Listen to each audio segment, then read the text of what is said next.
मंजिल Gurukul YouTube channel में आपका स्वागत है। आइए आज पढ़ते हैं लोकसभा चुनाव के बारे में। लोकसभा चुनाव का परिणाम अभी आया हुआ है और इस बार पुनः जो है गठबंधन सरकार बनने जा रही है।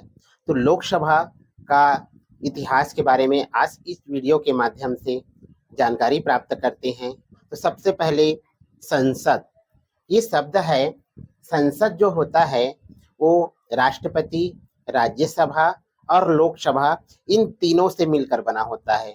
राष्ट्रपति मुखिया होता है, लोकसभा जो है सबसे छोटा होता है और राज्यसभा जो है वो बड़ा होता है। यानी कि उच्च सदन के रूप में राज्यसभा को बोलते हैं और लोअर सदन छोटा भाई के रूप में लोकसभा को बोलते हैं।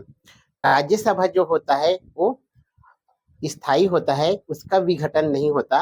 लेकिन लोकसभा का चुनाव जो है प्रत्येक 5 वर्ष में किया जा सकता है, ठीक है, या फिर उसको भंग भी राष्ट्रपति के द्वारा किया जा सकता है। तो यह जो चुनाव है वो लोकसभा का चुनाव है। और लोकसभा के इतिहास के बारे में जानते हैं। लोकसभा जिसमें भारत के प्रत्येक क्षेत्रों का प्रतिनिधित्व रहता है। हर एक क्षेत्र से एक सांसद, यानी कि जो उस क्षेत्र से जीत कर बढ़ते हैं उसे सांसद के रूप में कहते हैं। और सांसद जो होता है, लोकसभा सांसद, वो उस क्षेत्र का प्रतिनिधित्व करता है। तो वर्तमान में जो पहला लोकसभा चुनाव हुआ था वो 1951 और 52 में हुआ था। आजाद भारत का जो पहला लोकसभा चुनाव हुआ था वो 1951-52 में हुआ था। 25 अक्टूबर 1951 से 21 फरवरी 1952 तक कुल 489 सीटों के लिए यह चुनाव किया गया था।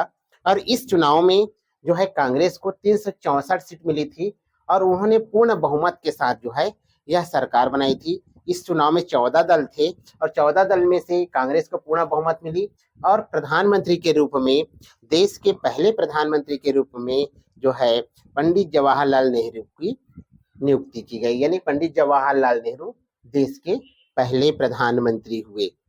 लोकसभा के बारे में जब बात करें तो उसमें 3 सत्र होते हैं। एक तो बजट सत्र, दूसरा मानसून सत्र और शीतकालीन सत्र। ये बजट सत्र जो होता है, पहला सत्र होता है जो फरवरी से मई तक जो है चलता है। क्योंकि ये चुनाव जो है फरवरी में कंप्लीट हुआ था, तो पहला बजट सत्र 13 मई 1952 को प्रारंभ हुआ था। कभी कभी क्वेश्चन पूछ देता है।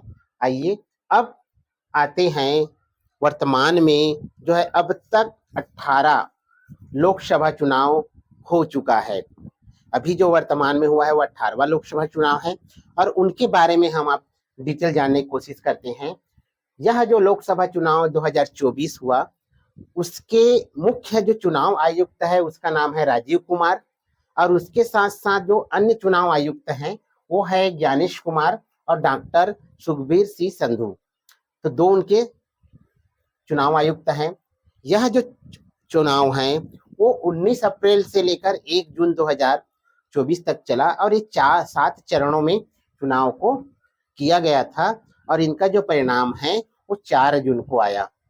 इस चुनाव में जो पंजीकृत मतदाताओं की जो संख्या है वो है 96.8 यानी 96.8 करोड़ जो है पंजीकृत मतदाता हैं, जिनमें से मेल यानी कि पुरुष जो है 49.7 करोड़ और महिला जो है 47.1 करोड़ जो है मतदाता इस चुनाव में भाग लिए। चुनाव में 543 सीट के लिए मतदान किया गया, जिसमें से 73 महिला जो है लोकसभा चुनाव जीत कर आई हैं और 570 पुरुष जो हैं वो लोकसभा जीत कर आए हैं। अगर इस लोकसभा की बात करें तो इस लोकसभा में जो है अभी वर्तमान में जो है एनडीए गठबंधन जो है सरकार बना रही है। क्योंकि इसमें बीजेपी को यानी एनडीए गठबंधन से बीजेपी को 240 सीट मिला है, डीएमके को 22 सीट मिला है, टीडीपी 16 सीट, जेडीयू 12 सीट और अन्य शिवसेना 9 सीट और साथ ही अन्य को मिलाकर 291 सीट हो रहा है। और ये जादुई आंकड़ा जो 272 प्लस रहता है सरकार बनाने के लिए, उस सीमा को पार करके जो है एनडीए गठबंधन जो है इस बार सरकार बना रही है। सरकार के रूप में पीएम मोदी को उनका बहुमत दल का नेता चुना गया है और वह जो है आज के दिन यानी कि 9 जून को अपने प्रधानमंत्री कार्यालय आज के दिन 9 जून को अपने प्रधानमंत्री कार्यकाल के तीसरे प्रधानमंत्री के रूप में शपथ ले रहे हैं। तो इस चुनाव में जो पीएम मोदी जी हैं वो वाराणसी से जो है सीट से खड़े हुए थे। लगभग 1,57,000 वोटों से वो विजयी हुए हैं और साथ ही साथ इस बार जो बीजेपी ने 6 राज्यों में क्लीन स्वीप किया है। 6 राज्य ऐसे जहां पर उनको पूर्ण सीटें मिली है। अगर हम इंडिया गठबंधन की बात करें तो इसमें कांग्रेस, तृणमूल, एसपी एवं अन्य जो है इसमें सम्मिलित है आप पार्टी। तो इसमें कांग्रेस को 99, तृणमूल कांग्रेस को 29, एसपी को 37 और अन्य पार्टियों को अनेक सीटें मिली है। कुल मिलाकर हम बात करें तो इनकी कुल सीटें जो विपक्ष में बैठेगी 234 सीटें हैं, अर्थात अभी वर्तमान में विपक्ष के रूप में वो जो है इंडिया गठबंधन जो है अपनी भूमिका निभाएगी। इसमें मुख्य रूप से कहेंगे तो राहुल गांधी जिन्हें वायनाड सीट से और रायबरेली दोनों सीटों से उन्होंने जो है अपना चुनाव जीता है। तो कुल मिलाकर कह सकते हैं कि इस बार की जो सरकारें हैं वो गठबंधन सरकार रहेंगी, अन्य दलों के सहयोग से मिलकर चलने वाली सरकार रहेगी। और साथ ही साथ इस बार का जो विपक्ष है वो भी मजबूत है, क्योंकि लोकतंत्र में एक अच्छे विपक्ष और मजबूत विपक्ष का होना बहुत जरूरी है, ताकि पक्ष में व्यक्ति जो है मनमाना न कर सके, तानाशाह न कर सके या फिर अपनी नियमों को जो है पूरे देश पर थोप न सके। इसीलिए मजबूत विपक्ष का होना बहुत जरूरी है। अगर हम लोकसभा 2024 की बात करें तो उसमें सर्वाधिक मत से जो जीतने वाले व्यक्ति हैं वो है शंकर लालवानी, जिन्होंने 11.7 लाख वोट से जीता है। क्योंकि यहाँ पर कांग्रेस के जो प्रत्याशी ने अपना नाम वापस ले लिया था, इसी वजह से यहाँ पर एक तरफा वोट गया है। शंकर लालवानी को 11.72 लाख से जीता है। इस लोकसभा में सर्वाधिक मत से जीतने वाले व्यक्ति हैं जो इंदौर के हैं, इंदौर लोकसभा क्षेत्र से आते हैं। इंदौर लोकसभा क्षेत्र की बात ही करें तो यहाँ पर नोटा ने भी अपना कमाल दिखाया है। नोटा पहली बार 2.18 यानी कि 2 लाख से अधिक जो है वोट जो है इस बार पहली बार रिकॉर्ड जो है नोटा में पड़ा है, वो भी इंदौर लोकसभा सीट में है। इसका कारण रहा है कि यहाँ के कांग्रेस प्रत्याशी ने अपना नाम वापिस ले लिया है। अगर सबसे अमीर सांसद की बात करें तो चंद्रशेखर पी जो टीडीपी के हैं, गुट्टूर से लड़ने वाले हैं, वो सबसे अमीर सांसद के रूप में जीते हैं।